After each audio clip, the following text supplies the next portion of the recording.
Fala, parceiro e parceiro, monstrão e monstrinha, como eu gosto de chamar meus amigos empresários, vendedores. Seja bem-vindo a mais um podcast Os Donos das Vendas, né? Você pode estar escutando a gente ou também pode estar vendo pelo canal do YouTube um podcast onde a gente traz aqui pessoas para falar sobre o universo dos negócios. Afinal, é aquilo que a gente defende, é o que eu conheço um pouco, os nossos sócios conhecem um pouco. Vamos falar daquilo que a gente tem conhecimento e o que a gente não conhece. A gente traz gente muito boa para complementar, inclusive para falar daquilo que gera emprego, né? Que são os negócios, que é o que a gente acredita muito nisso também. Você que está acompanhando a gente já sabe, um papo bem direto, né? A gente não tem limitação com relação à discussão e aqui a gente sempre traz lados opostos para discutir alguns pontos. Tem coisa que eu acredito, mas eu também sei que tem outras visões e a gente traz isso na mesa e você se beneficia junto comigo. E dessa vez a gente trouxe alguém que realmente vai colocar na mesa pontos controversos e para entender lado bom, lado ruim e que impacta, talvez o que mais impacta nos nossos negócios e na nossa vida, quando a gente trata da questão política, né? O que interfere diretamente no nosso sucesso, o que pode facilitar, o que pode atrapalhar.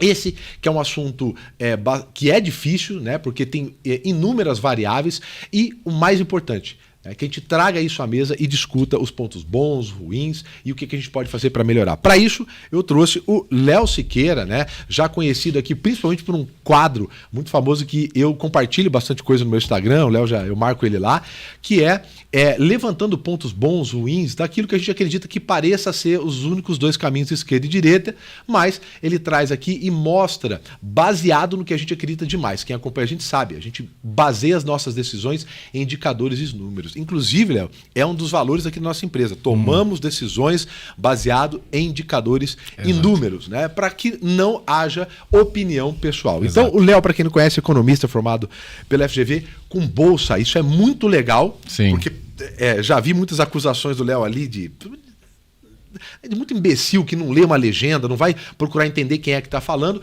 né? Não, porque é fácil você que veio de família boa e não sei. Exato. Então, assim, com bolsa isso é demais. E é muito difícil, né? Para quem já tentou, já passou por isso. Então, além disso, fez mestrado, né, na Barcelona School of Economics e também é PhD pela INSPER. Tive a oportunidade de fazer curso pela INSPER. É bastante desafiador, é um alto nível fazer PhD, então acho que seja mais difícil do que os cursos que eu fiz. Além disso, é o fundador do Terraço Econômico, que é muito legal, que é um espaço independente, especializado em economia e política. Exato. E também foi economista-chefe lá na Suno, do grande parceiro nosso, sim, né? Que é o Reis, que é um amigo nosso, inclusive a gente tem negócios juntos lá, e candidato a deputado estadual aqui pelo estado de São Paulo, onde a gente fica. Léo, obrigado por aceitar o convite, cara. Pô, eu que agradeço aí.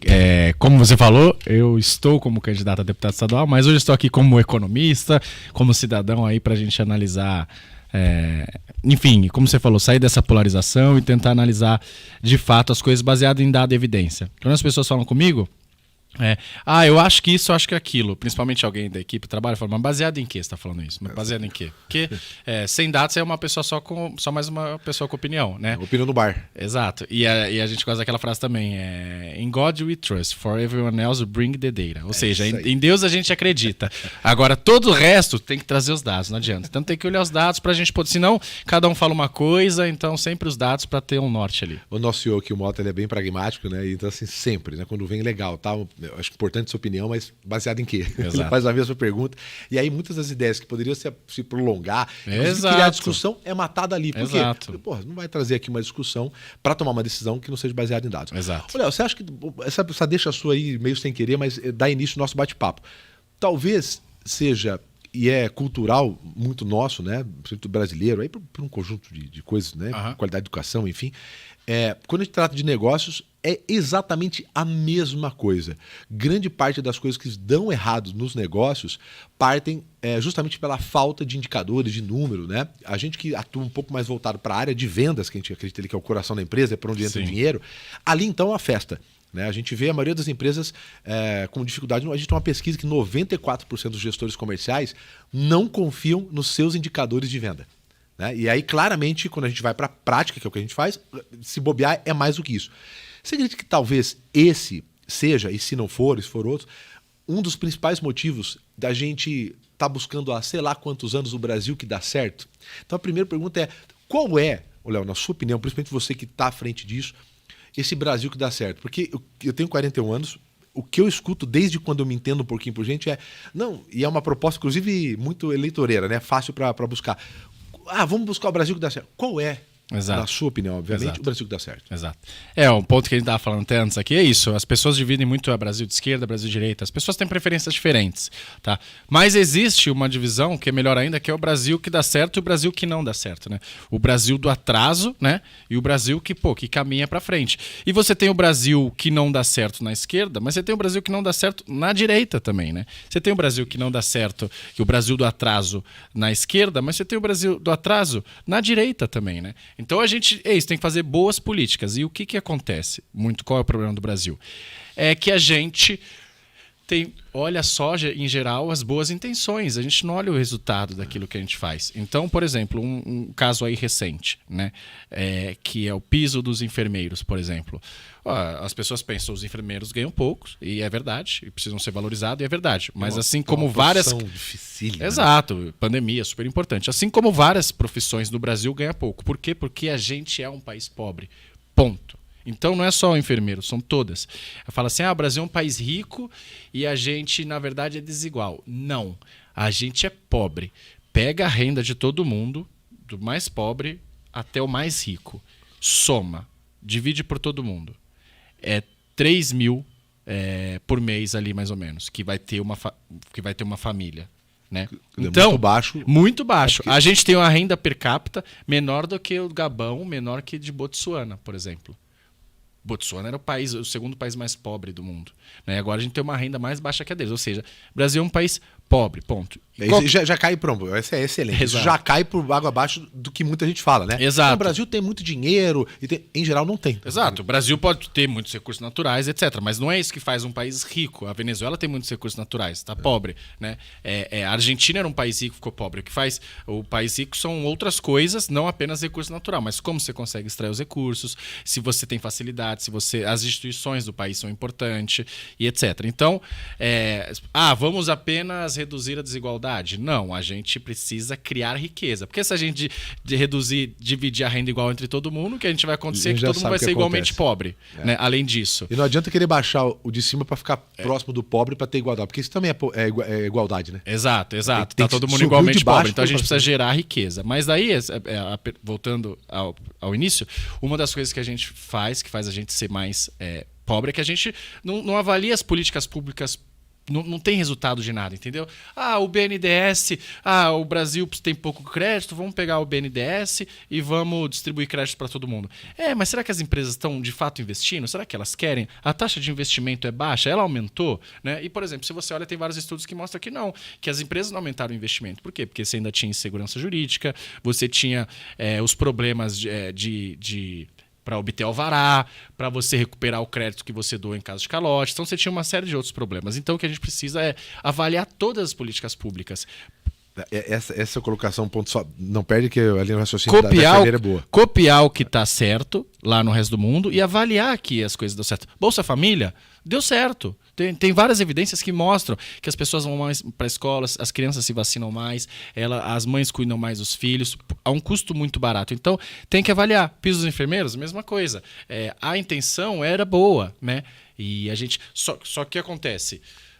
Na prática, quando você aumenta na caneta de forma agressiva o piso de uma categoria, o salário mínimo que quer que seja, você acaba prejudicando muitas vezes os mais pobres. Por quê? Porque você aumentou, às vezes, em 50% o custo de um hospital, de uma casa de repouso, e ela chega sem falar, agora não tem mais... Exato. Como é que você repassa? Porque o cara lá de Brasília, no ar-condicionado, achou que podia fazer o bem com a caneta. E é o que eu falo, existe o Brasil real e o Brasil das canetas. O Brasil real o Brasil das canetas é o da boa intenção. Vamos aumentar o salário na caneta, vamos dar um monte de... Mas você não cria riqueza na caneta. Como isso gera voto, né? A boa intenção, né? Exato. Então, acho que essa falta de educação, porque como é impressionante, como é fácil enganar as pessoas. É muito fácil. Porque basta você prometer coisas de curto prazo, mesmo que não vão ser cumpridas. E se você faz contas, você perde voto. Exato. Graças a Deus isso tem mudado e eu trabalho justamente nesse meio e eu sou um cara que fala, não vou polarizar, eu vou trazer os dados e evidências para o debate, vou mostrar o que tem de bom, o que tem de ruim, independente de quem for. E tem muita gente, eu percebi isso, tem muita gente carente desse tipo de abordagem e por isso que está tendo um sucesso aí, graças a Deus. Vou deixar claro aqui, mais uma vez, a questão dos enfermeiros. né? Porque eu já vi a quantidade de merda que escreveram quando você fez isso aí lá.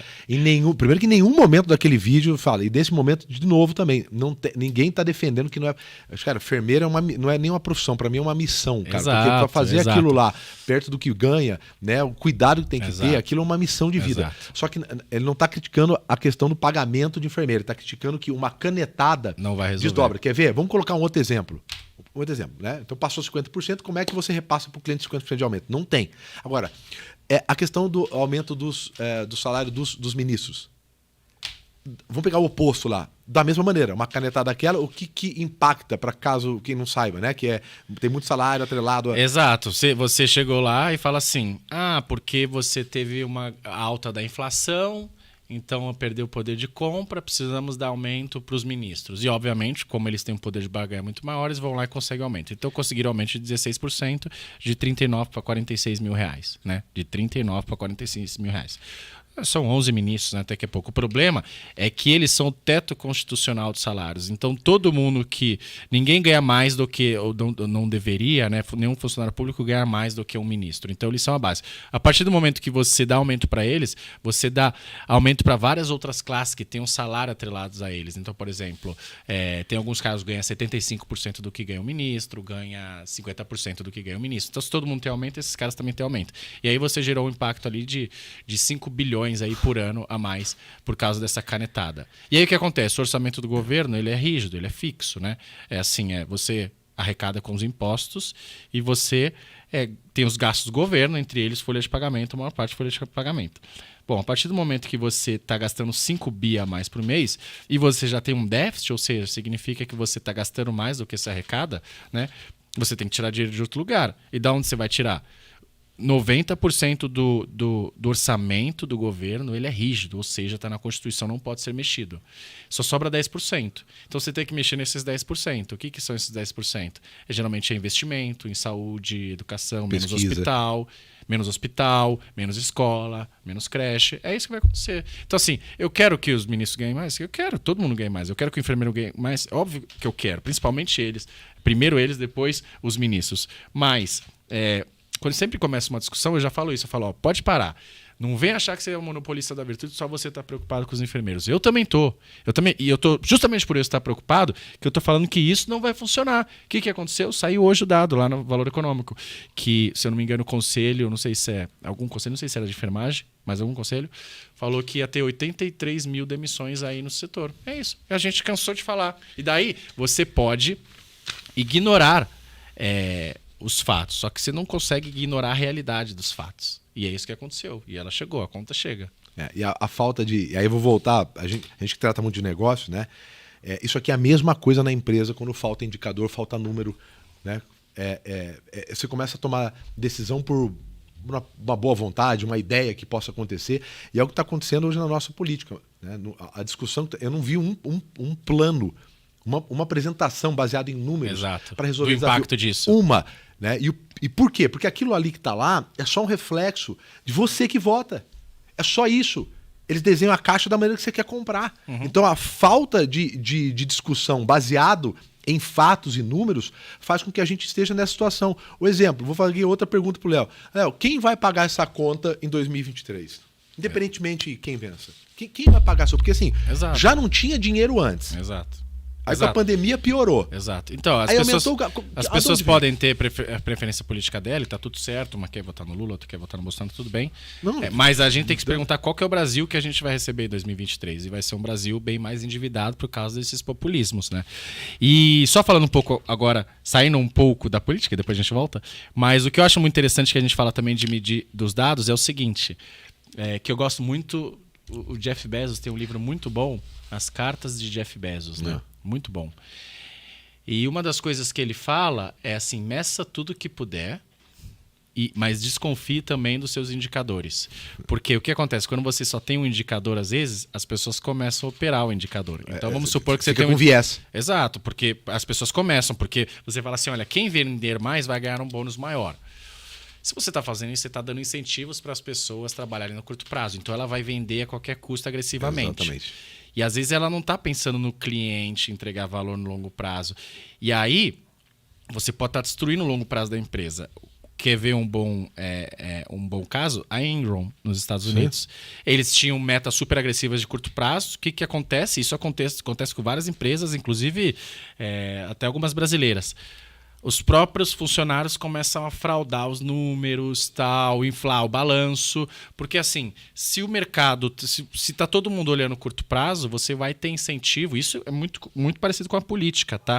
A partir do momento que as pessoas querem o curto prazo, o cara que está lá ele vai te entregar coisas de curto prazo, mas você tem que entender que, às vezes, você está sacrificando o longo prazo. Então, a Enron, o que aconteceu? Começou a fraudar as coisas, a empresa... foi pega ali diversas fraudes nos balanços dela. O que acontece? A empresa quebrou, né? Quando você tem esses indicadores, o Jeff Bezos fala muito, quando você tem esses indicadores de curto prazo, você tem esses incentivos. Aí o que ele fez na carta 1 da Amazon, que é sensacional, você já leu? Eu vou te mandar. Cara, faz esse. Cara, ele escreve todo ano uma carta para os acionistas, né? E a carta 1 dele é sensacional. E a mensagem principal era que nós somos uma empresa que estamos preocupados com o longo prazo e não com o curto prazo. Isso significa que algumas das nossas ações vão deixar a Wall Street, né, um pouco triste, não satisfeitos, mas a gente está olhando o longo prazo. E ele fala, a gente não está preocupado com rentabilidade necessariamente, a gente está preocupado com escala. Por quê? Porque quanto mais escala a gente tiver, melhor nossos negócios vão ser, porque é um business de escala, né? Então, quanto mais... quando você reduz o custo fixo e tal, você vai ter um business de escala. Então ele falava, a gente quer, tá muito claro que a gente quer ter, não precisa ter lucro agora, a gente quer ter escala. E a gente está focado no longo prazo. Isso significa que muitas vezes a gente vai tomar atitudes diferentes de outras empresas. E aí ele educa o tempo inteiro. Então, a Amazon por várias vezes é isso, deixou a desejar, mas bom, hoje é uma das empresas mais valiosas do mundo. Então isso, acho que a gente tem que medir tudo, mas a gente nunca pode ser só um indicador, porque a gente começa a operar o indicador, a gente tem que desconfiar das próximas, mas meça, porque pior do que tudo é não medir. Então eu gosto muito dessa Sem abordagem. Dúvida. A gente fala aqui que a remuneração é um módulo, a gente acredita tanto nisso, que a questão de remuneração é um módulo específico lá da nossa imersão. Então, trata horas por lá. Né? Porque a gente fala que a remuneração ele tem que ser bom para 3 lados, senão ela vai ter problemas a curto prazo. Ela tem que ser bom para quem vem, para o vendedor especificamente, então ele tem que ser incentivado. Tem que ser bom para a empresa. Né? Não adianta pagar uma comissão muito grande, não sobra a empresa. E tem que ser bom para o cliente. Exato. Né? Porque senão, se um desses pés aqui for mais curto, a gente vai ter problema a curto prazo. Isso acontece também na política. Né? O que você vê? E aí, claramente, né? Uma comparação geralmente que se faz da Coreia do Sul com relação aos 50 anos de investimento na parte de educação, o que você vê para o pequeno e médio empresário, que é a maior parte, né, dos empresários no Brasil, a maior fatia. O que você vê? Pode ser até nos reajustes tributários que tem que fazer, na reforma. O que você vê a curto prazo, e se tem alguma coisa, que possa ser feita que impacte diretamente? Porque já matou a pau aqui no início da conversa o assunto do dinheiro. Não é só liberar dinheiro, né? Porque liberar dinheiro com outros entraves não retorna, né? O que você vê a curto prazo para o médio e para o pequeno empresário que possa ser feito que isso impactaria? Porque vem uma outra frase sua que você falou não sei aonde, lá que quem gera emprego não é o Paulo Guedes, é o empresário. Exato. Né? Então assim, podemos estar errado, mas a gente também defende isso aqui, porque já teve governo A e B e o empresário levou sua empresa sendo A e B. Então, quer dizer, no final das contas, né, atrapalha um pouquinho, mas não é isso que impede. O que você vê a curto prazo para ser feito? Como eu falei, eu sou candidato, né, a deputado estadual.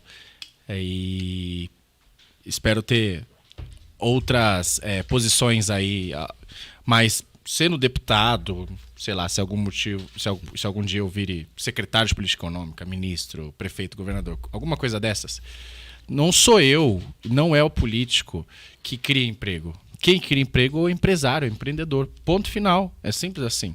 Então, o governo não cria nada. A missão dele é facilitar essa criação de empregos. Por quê? Porque, no fundo, é isso. Onde os empregos estão? No CNPJ das pessoas. Então, toda vez que eu vou numa empresa, tem gente que olha o mundo assim. Essa empresa, esse cara é rico porque tem um monte de gente pobre. Esse cara é explorador e tem um explorado. O grande contra o pequeno. Não é isso que eu enxergo. A economia não é um jogo de soma zero. Não é como no esporte, se alguém ganhou é porque o outro perdeu. Não, é um jogo, não é soma zero. 2 com 2 dá 5 na economia. Ou seja, se a sua empresa vai bem, você está gerando mais emprego. Se você ganha mais dinheiro, você consegue repassar mais dinheiro. Se você não ganha nada de dinheiro, você não vai conseguir repassar. Perfeito. O quanto repasse e tal, aí é uma questão de mercado. Mas a economia não é um jogo de soma zero e quem cria emprego é empreendedor. Tá? Então é assim que eu vejo o mundo. Quando eu vou no lugar, eu falo, pô, esse cara... Olha só, eu vou dar um exemplo até aqui. Vou dar um exemplo, tá? O Itaú. Muita gente tem raiva do Itaú, simplesmente. Todo mundo tem um amigo que trabalha no Itaú. Né? Exatamente. Todo mundo tem. Por quê? Ou que trabalha no Chili Beans. Exato. O braço caído. No fim das contas, esses caras estão gerando emprego. É isso aí. Então, assim, é que fala, que o Elon Musk é o cara mais rico do mundo, não sei o quê.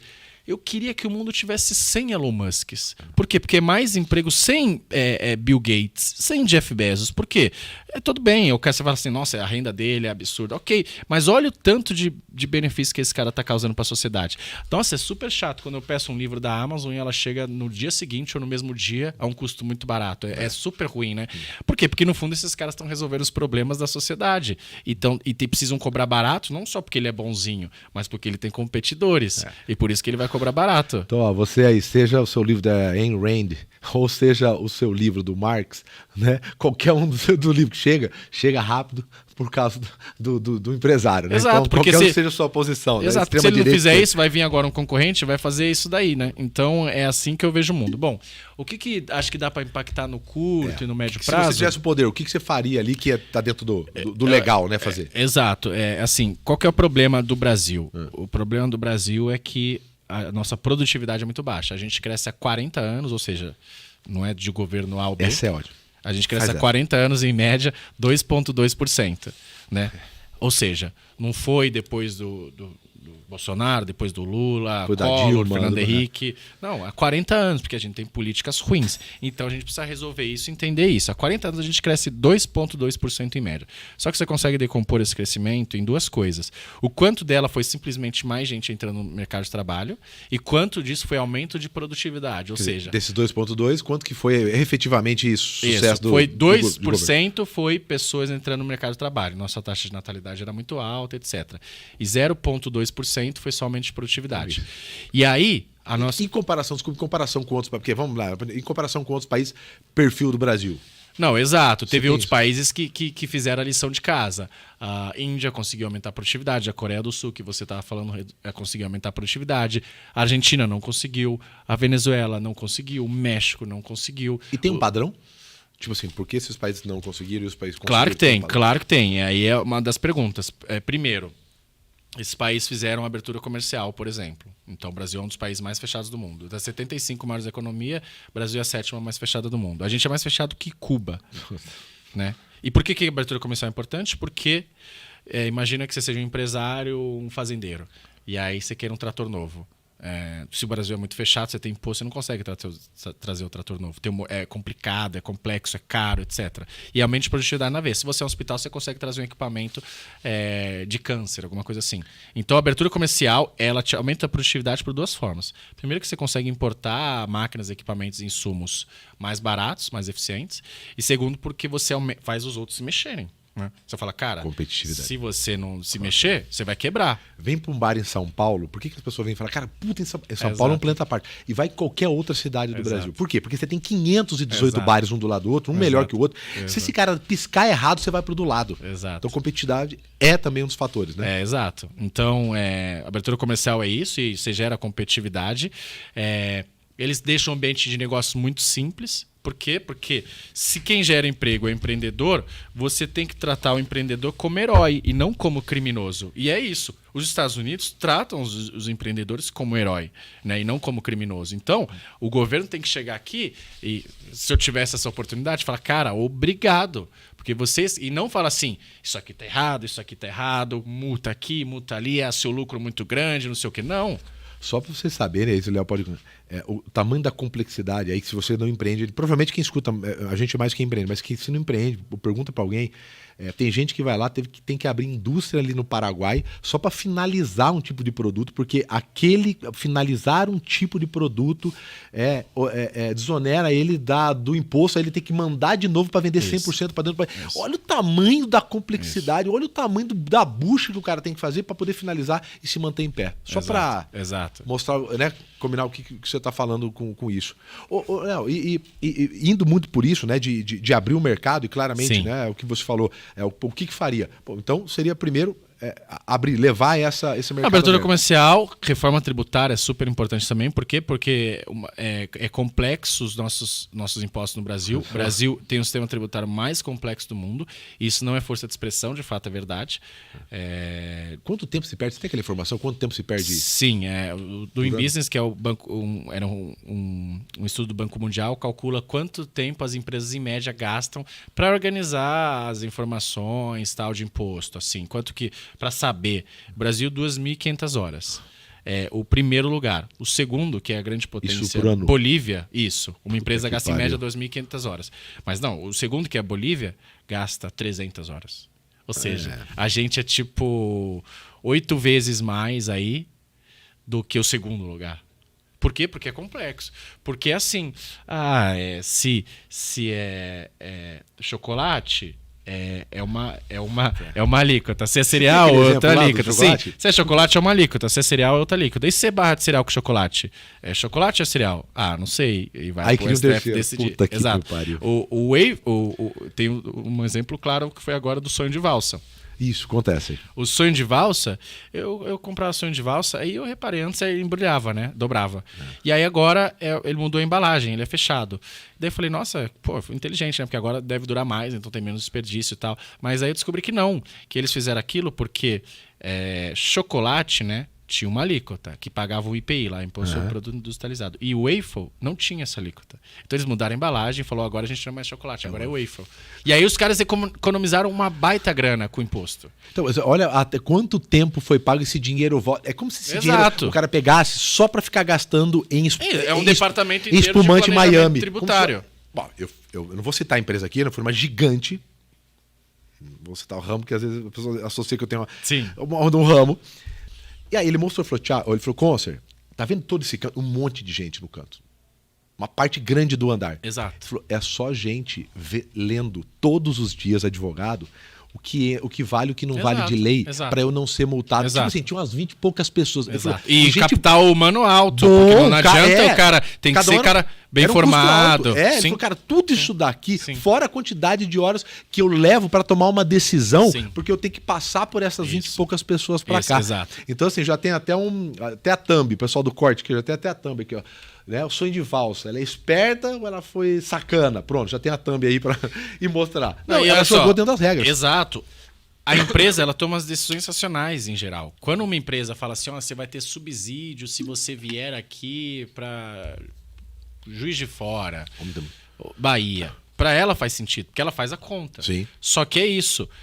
Olha o tanto de energia e tempo que você está gastando, que se você não tivesse aquilo, simplesmente você podia ter alocado para fazer um produto melhor, pesquisa, desenvolvimento, para vender mais. E o estrago que faz na cidade, né, isso? Você pega uma cidade pequena, como tem vários, não vou citar alguns nomes aqui, mas tem várias que tiraram uma planta para colocar numa outra planta que já tinha, justamente pela falta de incentivo, que era muito complexo. Cara, isso aí era a maior empresa da cidade.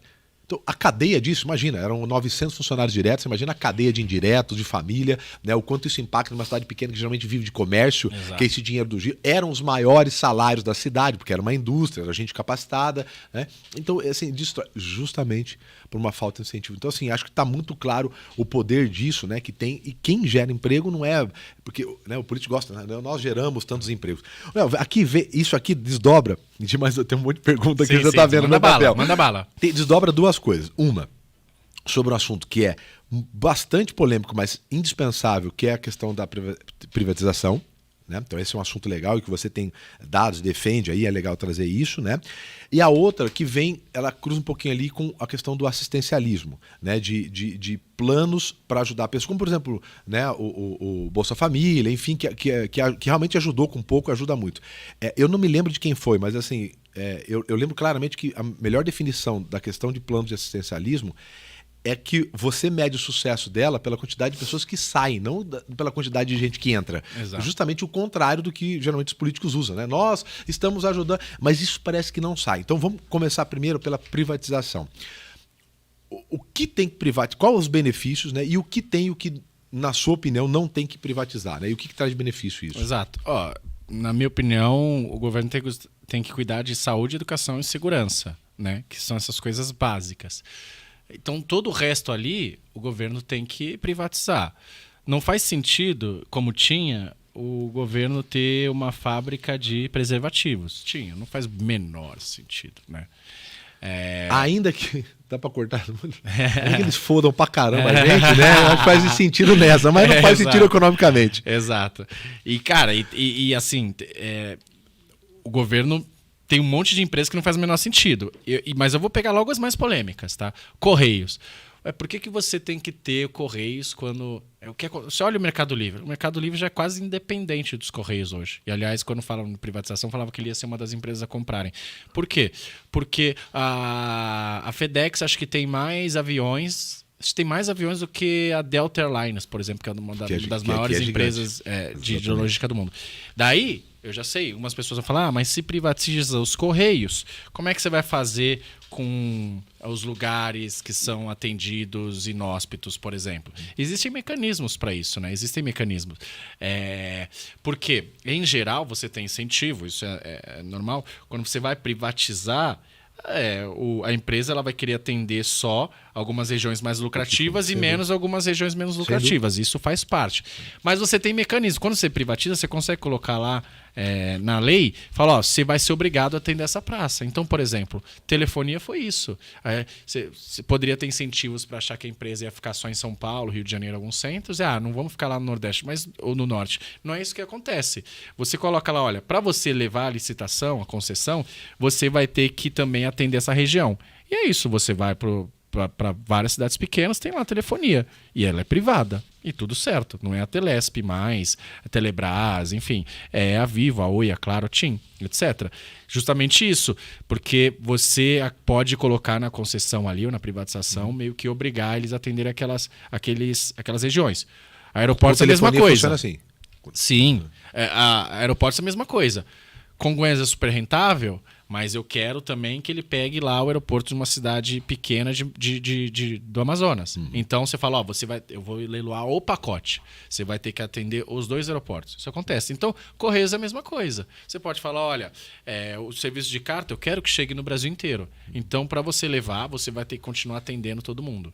Né? Então, e por que eu acho que é importante a privatização? Porque você tem mais incentivos, simples assim. Por que eu sei que você vai ser eficiente nos custos e você não vai manter um monte de cabide de emprego? Por que se chegar 10 pessoas da sua família improdutivas e pedirem para trabalhar aqui, eu sei que você não vai deixar? Porque você fala, cara, legal, eu gosto de você, mas eu vou quebrar. E daí eu não vou poder te ajudar da maneira que eu estou ajudando hoje. Né? Então você não vai manter o cabide de emprego. Agora, se o dinheiro não é seu e uma empresa estatal, o nome já é diferente, não é nem prejuízo, é déficit. Exato. Se o dinheiro não é teu, o que acontece? Você fala, tudo bem, vem aí, vira cabide de emprego, as decisões são políticas e não são meritocráticas. Então eu sou a favor aí de privatizar diversas empresas, os que hoje não faz sentido, tirando justamente para ser mais educação eficiente. E segurança. E mesmo assim, há outros modelos que a gente consegue também trabalhar com o setor privado, etc. Mas eu acho que é isso. Se o governo tiver que focar, vamos focar na educação básica. Vamos, né? Para que a gente querer... a Embraer é um baita exemplo. Foi privatizada, tá aí, a empresa competindo com o mundo inteiro. O Brasil, sabe fazer commodities bem, soja, essas coisas, e vender avião. Né? E é super competitivo. O ápice da tecnologia. Muito. Super competitivo com o Boeing, com a Bombardier lá, canadense, com a Airbus francesa. Então, eu sou a favor. Eu acho que tem mais incentivos para ser eficiente. E tem algum exemplo que você lembra aí de privatização que não deu certo? Olha, o demônio mora nos detalhes, né? Então a gente fala privatização, mas é necessário você fazer de uma maneira correta também. Porque primeiro você pode vender o ativo a um valor que não seja justo. Primeiro que assim, as pessoas falam, os caras deram ativo de graça. Por que você não foi lá e comprou então? Né? Se tem alguém vendendo uma Ferrari top por 50 mil reais, eu compro amanhã. Mesmo sem ter o dinheiro, eu pego emprestado. Por quê? Porque eu sei que ela vale 300. Exatamente. Eu compro. Se tiver um ativo barato... Então, geralmente o pessoal olha assim, mas o que às vezes a empresa está muito endividada. A Petrobras é a empresa mais endividada do mundo. Né? Então, as pessoas fazem um valuation freestyle ali. A gente está vendo alguns exemplos agora, né? O erro de valuation que Mas acontece. assim, tem que fazer a privatização de uma maneira inteligente, com bons incentivos, porque senão ela pode dar errada. Na Inglaterra teve algumas que não deram tão certo, né? O Brasil não tem tanto caso assim, porque a gente não privatizou tanto assim ainda, né? Mas é importante fazer da maneira certa também, senão o que você não quer, por exemplo, quando você tem um monopólio estatal e transforma ele num monopólio privado. Isso aí que você não quer. Por quê? Porque se você tem um poder de monopolista, você cobra o que você quiser. Quando é estatal, ainda o governo pode controlar. Quando é privado, se você vende, aí você não tem concorrência. Por isso que, às vezes, as agências reguladoras são importantes. Né? Sem dúvida. Por isso que, por exemplo, o modelo de concessão de uma estrada, qual que é em geral o modelo? Ele fixa um pedágio. Vai levar aqui quem garantir prover tanto de investimento, X bilhões de investimento, e cobrar pedágio até R$7, por exemplo. Que R$7 é o que vai trazer o equilíbrio financeiro, é o que vai trazer receita para a empresa e o que vai fazer ela ter saúde financeira para poder investir aquilo que ela prometeu. E aí as empresas dão lances por pedágio, quem ofereceu o menor pedágio leva. Né? Porque as empresas são eficientes de maneira... têm produtividade diferente. Às vezes um gringo, o cara consegue, ele tem mais escala, enfim. Então é assim, aí o cara fala, olha, eu quero levar essa empresa, em vez de cobrar 7, eu vou cobrar 5. Aí o outro, não, eu cobro 3. Aí, pô, levou. É assim que faz. Então, por quê? Porque o cara é monopolista da estrada, se você não colocasse isso, se ele quisesse cobrar R$50, você não ia ter que fazer. Todo dia, né? Então, por isso que as regulações são importantes, para quando você trabalha nos chamados monopólios naturais, né? Ou seja, empresas que, por terem o custo fixo muito alto, é mais desejável que você tenha poucas empresas atuando lá do que você ter várias empresas. Então, por exemplo, saneamento é isso. Poucas empresas faz sentido, mas você não quer 1000 empresas. Por quê? Porque elas não conseguem ter escala. Exatamente. E aí elas não conseguem ser produtivas. Fatia muito, não sobra. Quando você tem custo fixo muito alto, a gente tem o que chama os monopólios naturais. Então, você tem poucas empresas, elas conseguem ter mais escala e ser mais eficientes do que você tivesse várias empresas ali. Só que então você precisa de alguém regulando para falar, já que você tem poucas empresas, já que você não tem tanta competição, você não pode ter abuso de poder e tal, então a gente vai regular de alguma maneira. Excelente, excelente. E sobre a questão de assistencialismo, inclusive, na verdade, incluir, né, o máximo de pessoas para que a gente possa realmente ter algum tipo de possibilidade de meritocracia, né? Porque a palavra é muito legal, tal jeito, no livro é legal, mas na prática ela é bem desafiadora, né? E você veio disso, né? Você veio de uma infância com desafios, né? Sim. E tá conseguindo competir hoje, legal, né? Mas assim não dá para falar, tá vendo o Léo? É fácil, faz aí, né? Como se fosse só você querer que o negócio. Então assim, eu tenho a minha opinião, mas a entrevista não é comigo, é com você, mas eu queria então muito entender sobre isso, né? Baseado naquilo que eu acredito também, né? Que o sucesso é medido pela quantidade de gente que sai disso, não pela... No seu caso hoje, você já não depende disso, né? Então assim, você que... a Bolsa, não sei se talvez foi bancada foi pela SGV. E bancada por empresas... Exato. Isso, então assim, são caminhos diferentes, enfim, mas de alguma maneira facilitou a sua inclusão para lá.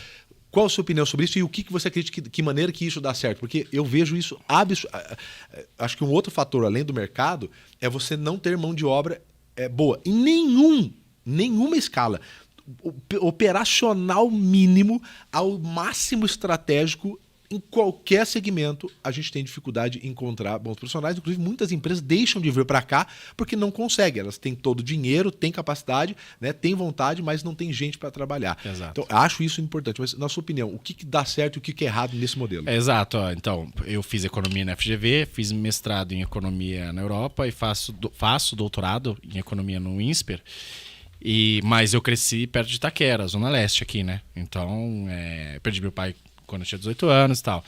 Então, eu consegui fazer as coisas que eu fiz exatamente porque eu tive bolsa na FGV, porque o doutorado é com bolsa, etc.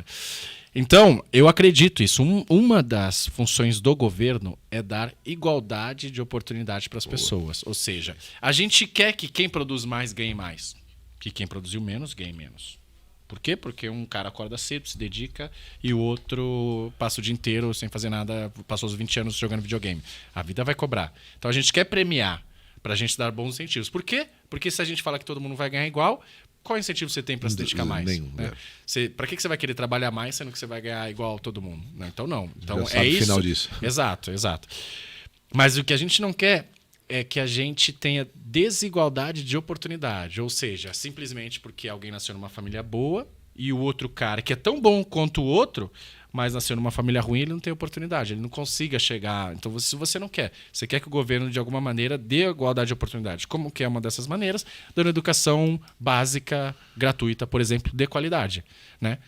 Porque não é justo só porque o cara é filho de um cara com sobrenome famoso em São Paulo, tenha muito mais oportunidade do que um outro que nasceu numa família ruim. Isso é a loteria da vida. Isso que a gente não quer. Só que o problema, quando você premia muito as condições de vulnerabilidade, você pode criar desincentivos para que as pessoas saiam delas. Então, por exemplo, o que está acontecendo nos Estados Unidos.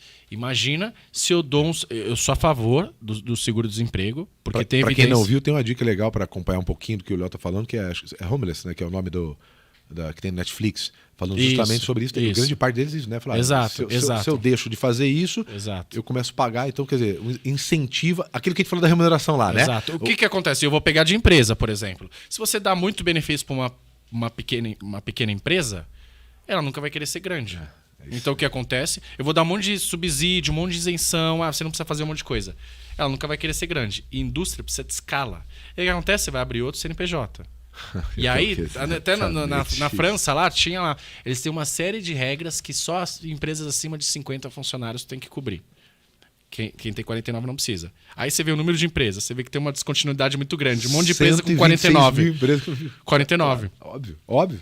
Ninguém quer crescer. E é importante crescer. Então você não pode criar desincentivo para crescer. E salário de seguro-desemprego, às vezes, é isso também. É importante, seguro-desemprego faz muito sentido justamente, às vezes, porque, por exemplo, a literatura fala muito hoje de economia sobre o match nas indústrias. Então, por exemplo, imagina que você, vou pegar um exemplo extremo, você seja datilógrafo, daí você, né, que nem existe mais, você seja datilógrafo lá. E daí você foi demitido. Mas se você tem um seguro-desemprego ok, você pode se requalificar e vai trabalhar, por exemplo, com marketing digital, por exemplo. Né? Outra área. E aí você vai ter um emprego, você teve um ganho de salário, você é muito mais produtivo, usando esse seguro-desemprego para se requalificar. Isso é bom. Agora, quando você dá um seguro-desemprego por muito tempo, muito generoso, você cria total desincentivo para as pessoas procurarem emprego. Então, se o salário mínimo vou dar um exemplo, sei lá, nos Estados Unidos, $500, e o seguro-desemprego é $500, para que eu vou procurar trabalho? Exatamente. Então, toda vez que você premia uma condição de vulnerabilidade de uma maneira muito grande, você cria desincentivo para a pessoa sair dessa situação. Então, por isso que hoje se fala muito, e talvez acho que as pessoas estão cada vez mais a favor, de uma renda básica universal às vezes. Por quê? Por quê?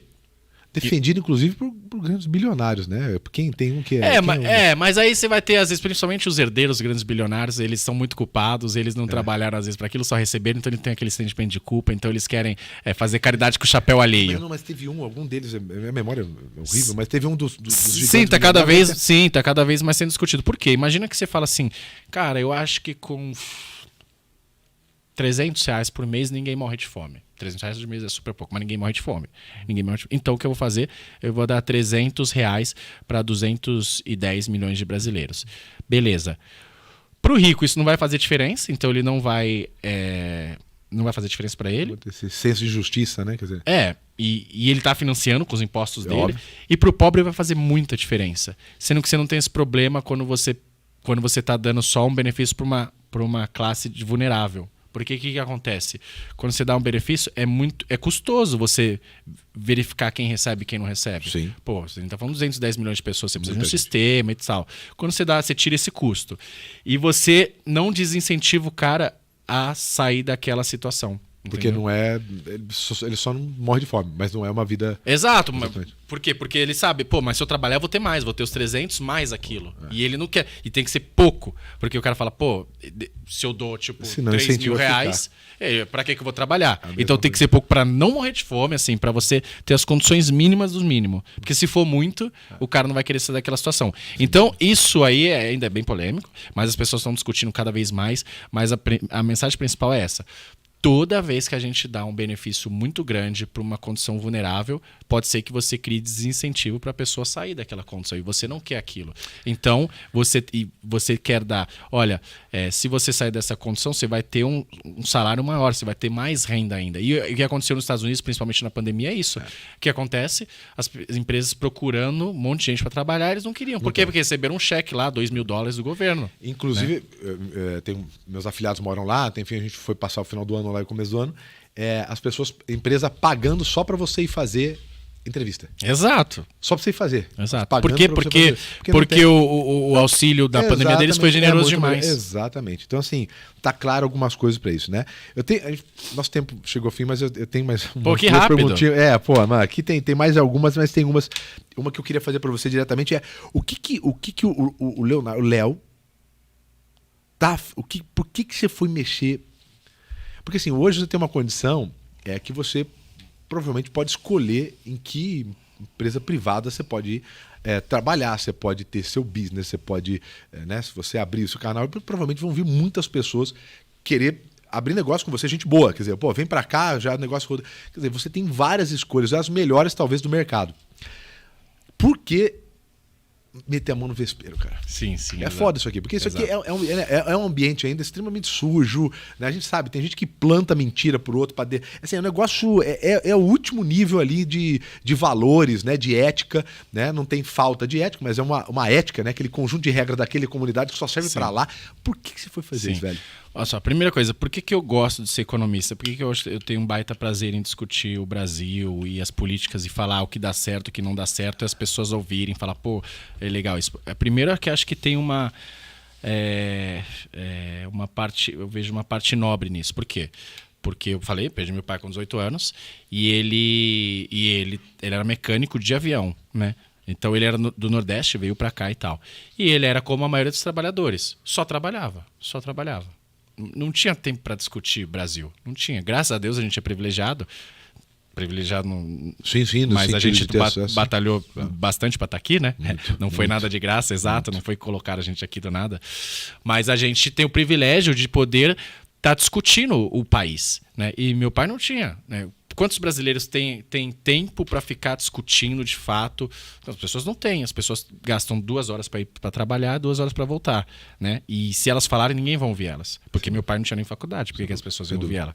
Então, hoje, eu ser economista e poder discutir, falar, olha, o país que eu nasci, a cidade, o estado que eu nasci, está fazendo isso de bom, está fazendo isso de errado, deveria ser esse caminho. E as pessoas ouvirem e ser convidadas, eu acho muito legal. E principalmente baseado naquilo que a gente falou, né? Baseado em informações, em dados, exato. em discussões. Não, exato. Quando você discute ideias, você acaba envolvendo pessoas, né? Quando você discute fatos, né, e objetivos, acho que fica uma conversa mais limpa. Que é o que eu coloco no pacote. As pessoas me ouvirem porque sabem que eu sou bem informado, eu sou economista, fiz mestrado, faço doutorado, falo, pô, aquele cara ali sabe de fato o que tá falando. E isso justamente, aquele quadro que eu falei que me chama, tudo é muito legal, mas o quadro chamou muita atenção, que é assim, você pega ali esquerda e direita e você acaba trazendo, porque, só um resumo, né, o grande problema, e aí o problema tá na gente, em você. Exato. Que não faz essa qualificação. Escuta, porque hoje não tem compromisso com a verdade. Exato. Né? Fake news a fake news é uma fake já, né? Assim, que é mentira. Isso aí cada um pode falar. Aí você mostra. E assim, tanto esquerda, direita, centro, enfim, as pessoas não têm compromisso com falar o número. Só que pega uma pessoa que tem audiência e fala um negócio, e como a maioria não vai pesquisar no estudo, ela abraça aquilo lá. Né? Então, por exemplo, mostrando, né, do Paulo Guedes algumas informações que não eram verdades, né? Do Bolsonaro também. Aí você pegou a do Boulos, né? Que alienado aquele cara, né? Que não tinha nem permissão para estar lá. E aí ele falando, né? Jogando raiva, ódio. Não, claro que tem que ser contra, porque uma grande fatia são empresas do petróleo. E, na verdade, é a menor fatia Exato. De todos que tem aquilo lá. Uma informação daquela, falado, porque ele se comunica muito bem, né? Falado de uma maneira enfática, né? Gera mais ódio, gera mais informação. falsa. Esse que é o pior. Então isso acontece muito legal, Léo. Parabéns por isso aí. Léo, a gente vai estar aqui só com você e acompanhando, hein, Léo? Exato, show de bola. Estamos de olho. Tá aqui, bem babaca. Estamos de olho. Não, óbvio, tá certo. O político, ele tá aí pra servir a população e não tem que ser idolatrado, tem que ser cobrado. É isso.